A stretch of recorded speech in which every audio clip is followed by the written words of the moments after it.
Olá pessoal, tudo bem com vocês? E hoje, quarta-feira, dia 25/11, nossa aula de português. Não se esqueçam de colocar a data completa no caderno de português. A nossa palavra do dia hoje é 1 Timóteo, capítulo 2, versículo 5. Leia o texto abaixo e responda: por que a girafa tem o pescoço tão comprido? Para começo de conversa, não é só o pescoço da girafa que é comprido. Ela é toda muito alta, mas, acredite, os antepassados das girafas não eram assim. Esse animal foi adquirindo essa característica ao longo de muitos milhares de anos, num processo de transformação que se dá de forma lenta e chamado de evolução. Essas transformações ou mutações que resultaram na girafa com a aparência que conhecemos hoje aconteceram no material genético dos ancestrais dela, ou seja, os genes do animal, que são estruturas contidas nas células de qualquer ser vivo, guardando o que podemos chamar de código de suas características físicas, começaram a sofrer mudanças. Com isso, alguns filhotes passaram a nascer um pouco mais altos e com o pescoço um pouquinho mais comprido.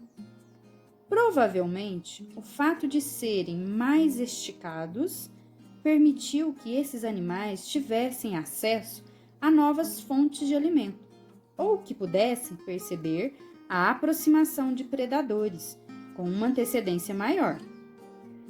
Assim, esses filhotes mostraram maior capacidade de sobreviver do que os outros. Eles estavam, portanto, mais bem adaptados ao meio em que viviam. Como consequência, ao se reproduzirem, acabavam deixando uma quantidade maior de descendentes, sendo esses mais altos. Então, ao longo de algumas gerações, o número de animais com pescoço um pouco mais comprido foi aumentando até que toda a espécie estivesse dominada por animais com tais características. A esse tipo de situação, os cientistas chamam de seleção natural. Esse processo se repetiu algumas vezes e, em cada uma delas, o resultado era que a população dos ancestrais da girafa ia se modificando. Ao mesmo tempo, esses animais iam se especializando em se alimentar das folhas que se localizavam nas partes mais altas das árvores e, em resposta a essa necessidade, seu pescoço ia se alongando ainda mais a cada geração.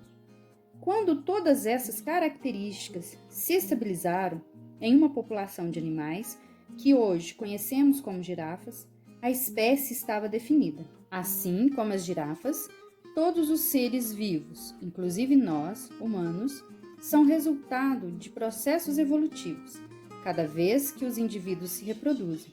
Pequenas alterações no material genético acontecem espontaneamente. Portanto, podemos dizer que estamos todos em constante evolução. Helder Lima Queiroz, Instituto de Desenvolvimento Sustentável, Mamirauá. Revista Ciência Hoje das Crianças, novembro de 2010. Este é o texto e agora nós vamos responder as questões, tá certo? Número 1. Nós vamos retirar do texto por que as girafas têm um pescoço comprido? 3 substantivos, 3 verbos e 3 advérbios. Quem estiver na dúvida sobre os advérbios, dá uma olhadinha naquela folha colorida com exemplo de todos os advérbios que eu mandei. Para vocês. Espera aí que eu vou mostrar para vocês qual que é. É esta folha aqui, ó, do dia 4/11, tá nas atividades ou no vídeo do dia 4/11. Nós temos aí os advérbios de tempo, todas essas palavrinhas, os advérbios de lugar, os advérbios de intensidade, os advérbios de modo, os de dúvida, interrogativo, afirmação e negação. Negação é apenas um não, não é mesmo? Então, essas palavrinhas, elas vão modificar o verbo Por isso elas são advérbios, tá certo? Então vamos voltar lá para a atividade.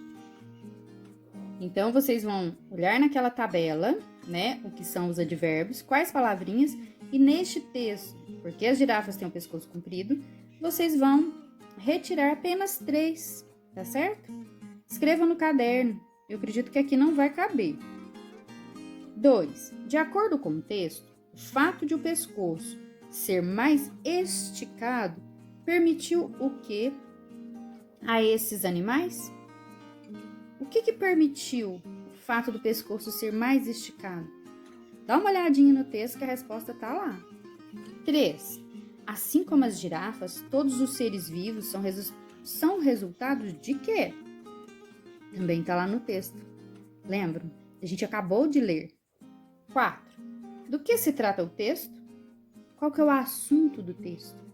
Ele está falando sobre o quê? 5. Este texto é um artigo de opinião ou um artigo de divulgação científica? O que vocês acham? Nós já estudamos os dois, né? 6. Quem é o autor deste artigo? E 7. Em qual revista foi publicado este artigo?